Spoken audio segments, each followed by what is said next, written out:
What about second breakfast? Time for second breakfast.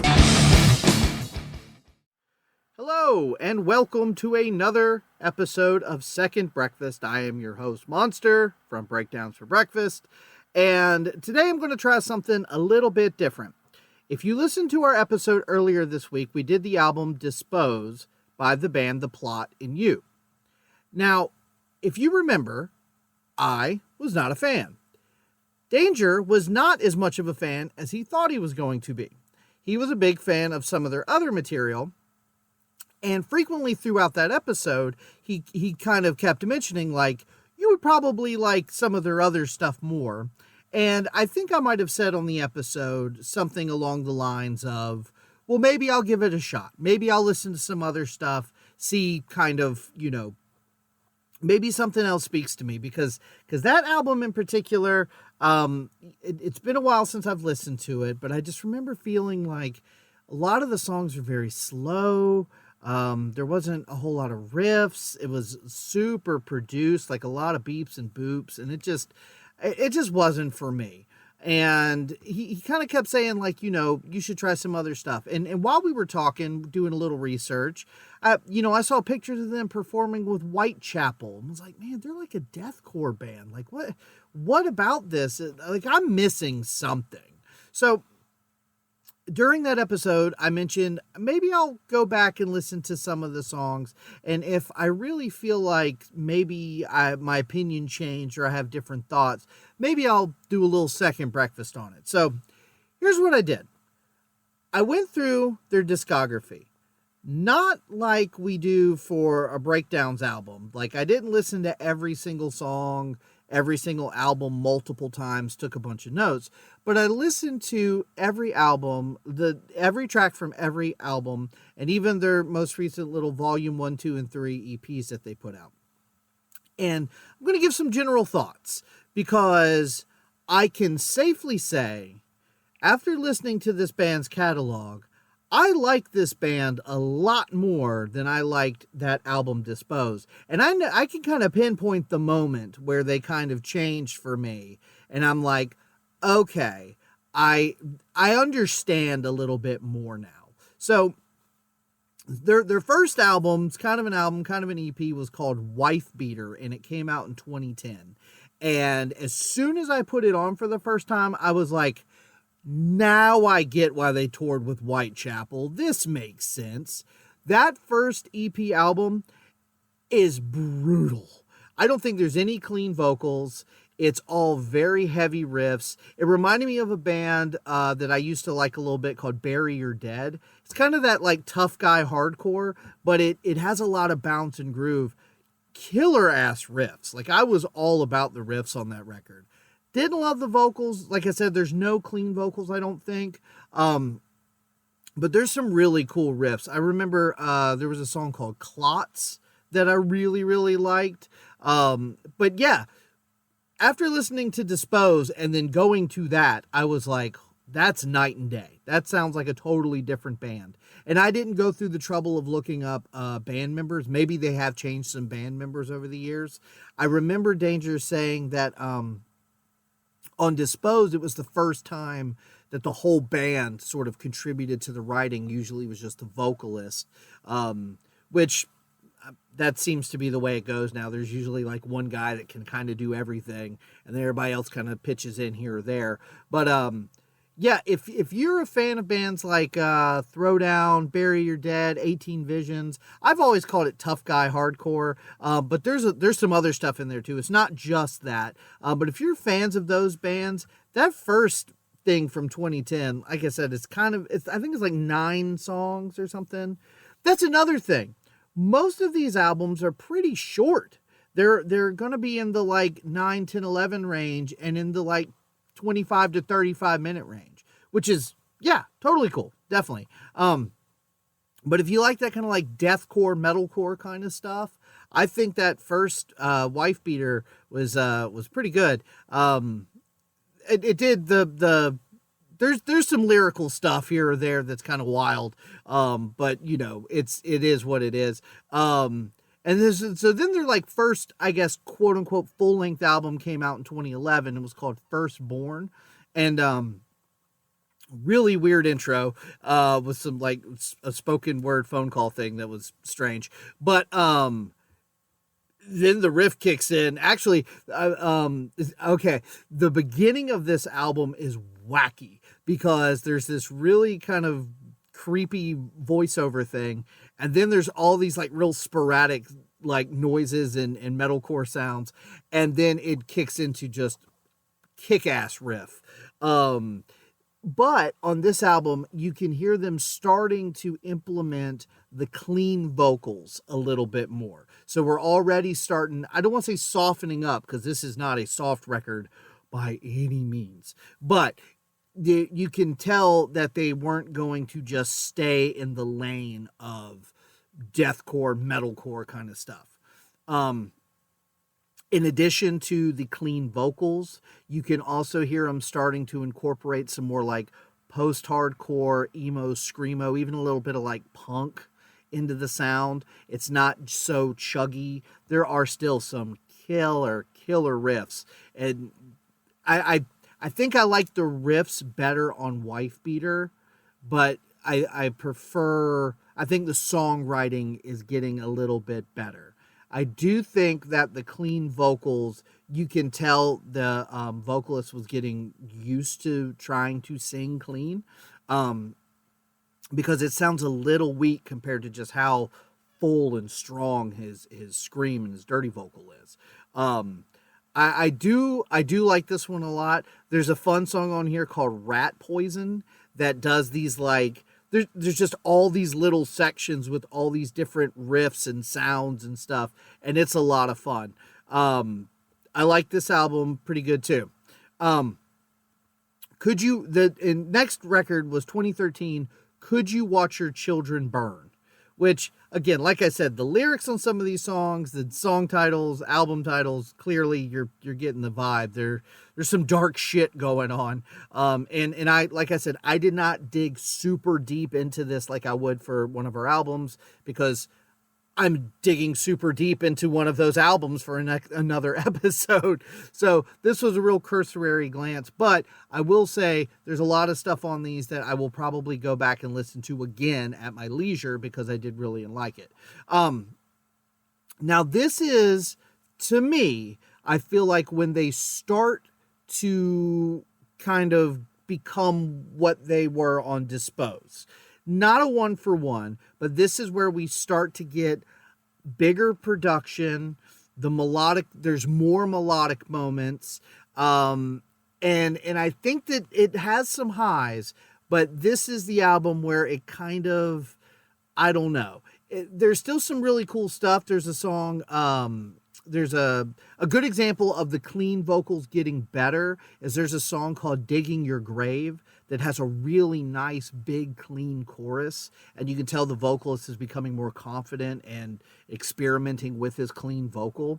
And speaking of which, there's another song called Population Control that I think is almost like, what's the word I'm looking for here? He's almost rapping. It's not quite a one for one to be called rapping, but it sort of has that vibe. But it's a cool song. It's got some cool riffs. But as the album progresses, the last couple songs, I know the last song is called Glad You're Gone, but there's another one near the end called Sober and Soulless.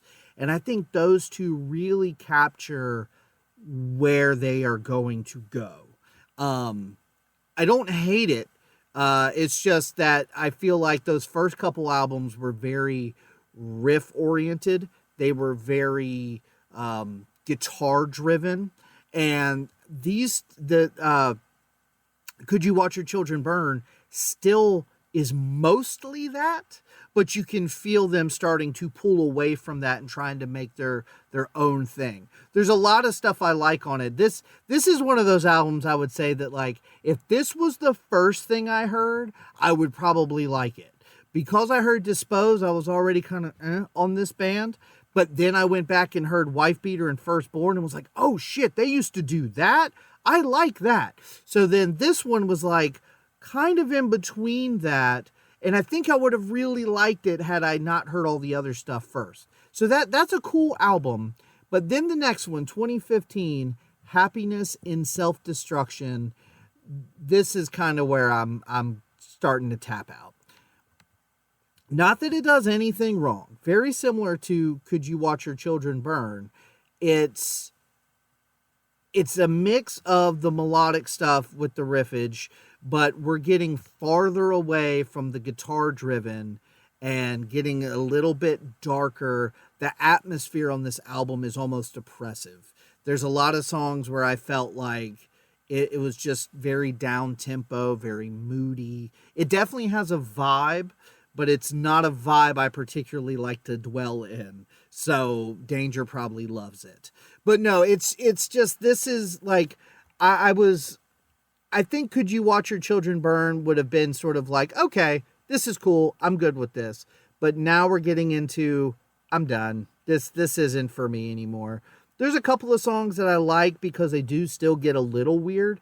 There's one called Die Like Your Brothers that is so weird and kind of off kilter that it's hard not to kind of enjoy for what it is. But here's the other thing. Every one of these albums, like I said, is 9, 10, 11 songs, 30, 35 minutes. This one is 15 songs and almost an hour long. And for me, this style of music, the way they present it here, that's too much. That is way too much for me. And I was definitely getting, I think the one thing that I think this album does nicely, though, because of the length and because of the oppressive nature of the production and just vibe of it all, I do feel like there's a kind of a portion near the back half that picks up the energy a little bit. So that's, I think that they sort of did that to kind of compensate a little bit, but it's still just, and so then was Dispose. I think that was they started taking a lot more time in between records, because I want to say that was 2018 or 2020, maybe something like that. If you want to hear what I thought about that, we have a whole episode. And then 2021 was Swan Song, which was the one Danger said kind of got him into it. And I like it. I think I like Swan Song better than I like Dispose, but they feel very similar to me. I will say Swan Song has a little bit more energy. I think it has a little bit more, there are some riffs. I kind of remember Dispose being like riffless. Like it just sort of, there was a lot of that sort of just kind of meandering, kind of droney kind of stuff. That's cool, but it's just not for me. But Swan Song has a lot of that, but they will kick into a riff. They will go into some heavier sections. I didn't like the first song very much, but the second song called Fall Again, I liked that one a lot. It reminded me of a lot of Bad Omen stuff that I kind of like, where it's got the beepy boopy stuff, but it's got some chuggy riffs, and the vocals sound good. Again, he's doing a good job of clean and screaming. Again, Fall Again has a nice, big, catchy chorus. But then as the album goes on, it does kind of get a little bit mundane for me. Again, I see the appeal. I get why other people would dig it, but not for me. And then also, and again, very quick, just kind of, listening to them like one time through. I did go ahead and do the volumes 1, 2, and 3 little EPs that they did. I think I don't want to say like put those 3 together and just listen to that and you get an idea of all the stuff they've done, but you sort of do. It's almost like a sampler platter, because there's songs on those 3 EPs. Each one's 3 songs long, so it's like 9 songs altogether. There's a lot of beepy boopy production. There's a lot of kind of nightclub core sections, but there are some riffs. I think if I had to pick one, I actually liked Volume 2, I think, the most, because there's 2 songs on there that I really... No, actually, shoot. I don't know. Because I think Volume 2 had my favorite and my least favorite on there, because Don't Look Away is a banger. I think that's a really cool song. But then All That I Can Give is probably like one of my least favorite out of the three EPs. So I know that they have a new record coming out this year. It comes out in July. I did not listen to any singles or anything. I don't know where they're going to go exactly. But for me, my personal taste, the kind of music that I like, I kind of think that album Firstborn from 2011 is probably kind of where I would hang out at, because there's a lot of cool riffs. Honestly, maybe even all the way back to Wife Beater, because I'm not, as I've spoken about on the show plenty of times, I'm not a huge fan of the overproduced cinematic kind of production that's going on in metalcore and heavy music right now. Wife Beater is devoid of all that. Wife Beater is a stripped down guitar, bass, drum, metalcore, brutal album. It's not the kind of thing I would want to listen to all the time, but in the right mood, yeah, it kicks a lot of ass. And then Firstborn incorporates a little bit of melody, and then also Could You Watch Your Children Burn?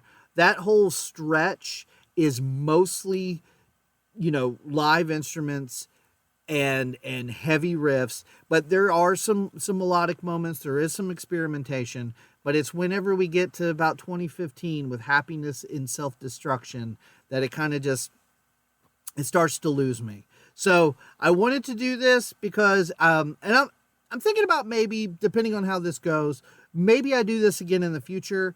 If there's a band, an album that I really just come in low on, maybe I do a quick little recap of some of their other stuff, see if something else jumped out at me. But yeah, this was actually kind of cool. I was pleasantly surprised when I went back and listened to those first couple Plot and You albums. And it doesn't change my opinion on Dispose. Dispose is not my cup of tea. And the album after that, Swan Song, would also probably not have been my cup of tea. But I'm glad I did this. I will probably go back and listen to those first couple records here or there when I'm in the mood for that particular sound. So yeah, what about you? Did you like Dispose, Swan Song? Do you like the Plot and You the way they sound now? Did you prefer them back when they were more brutal, or do you just not like them at all? But yeah, thanks for hanging out, and hope you have a great day.